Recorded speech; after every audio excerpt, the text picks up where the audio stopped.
Usted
গাভৰু বিহু দলটি সমন্বয় দলটি বিহু দেখি বাৰু আপোনালোকৰ কপালত চকু উঠিছেনে?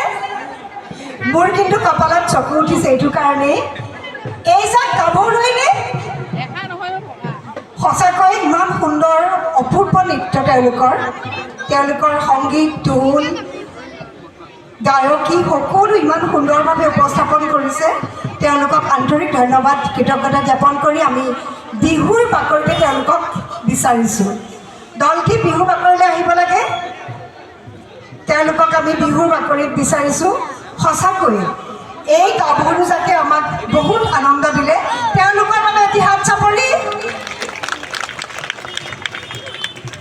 যিসকলে এই দলটিৰ প্ৰেৰণা দি শিকাই বুজাই অসমৰ বিভিন্ন স্থানৰ পৰা বিভিন্নজনী গাভৰুক গোটাই আখৰা কৰি আমাৰ মাজলৈ আগুৱাই দিলে, তেওঁলোককো আমি এই চেগতে কৃতজ্ঞতা জ্ঞাপন কৰিছোঁ।